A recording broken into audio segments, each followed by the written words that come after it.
بختیار پور خبروں میں ہے، جب بختیار پور کا نام آتا ہے تو بختیار خلجی ذہن کے سامنے آتے ہیں، اور جیسے ہی بختیار خلجی کا نام آتا ہے تو ہمارے ذہن کے سامنے ایک تصویر بن کے آتی ہے کہ کتابیں دھو دھو کر کے جل رہی ہوں گی، کہاں؟ نالندہ یونیورسٹی کی لائبریری میں، چونکہ یہی کہانی جو ہے آج کل چرچوں میں ہے کہ نالندہ یونیورسٹی کی لائبریری کو بختیار خلجی نے جلا دیا، اور اس میں کتنی کتابیں موجود تھیں؟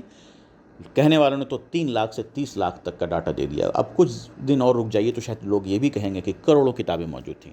تو خیر کچھ چیزوں پہ غور کریں۔ یہ واقعہ جس کی بات ہوتی ہے یہ سن 1199 کی بات ہے، تو کیا 1199 میں اس طرح کی کتابیں موجود تھیں جو ہم جس پہ پڑھتے لکھتے ہیں؟ اور کیا اتنی تعداد میں کتابیں موجود تھیں؟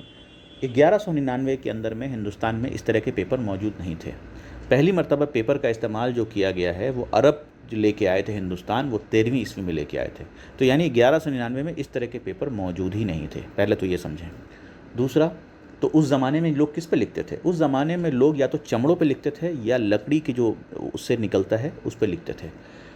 تو اب بدھسٹوں کا زمانہ تھا، تو یہ چیز بھی ذہن سے نہیں اترتی ہے کہ وہ جانوروں کو مار کر، جو جانوروں کو مارنا بہت ہی پاپ سمجھتے ہیں، تو وہ جانوروں کے چمڑے پہ اتنی ساری کتابیں لکھ ڈالیں گے، یہ بھی تھوڑا سوچنے میں مشکل ہوتا ہے۔ تو ہو سکتا ہے لکڑی کے اس پہ لکھا جاتا ہو۔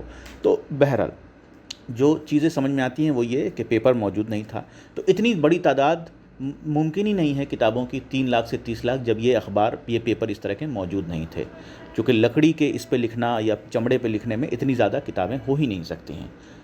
اور ہندوستان کے اندر پیپر پہلی مرتبہ سن 13ویں عیسوی میں آیا، اور پیپر کا جو کامن رواج شروع ہوا وہ آپ کہہ سکتے ہیں 15ویں 16ویں عیسوی سے شروع ہوا ہے پیپر پہ کامنلی لکھنا۔ 1811 عیسوی میں پہلا پیپر میل بنا ہے کلکتہ کے اندر میں، اس سے پہلے پیپر بھی ملنا آسان نہیں ہوا کرتا تھا۔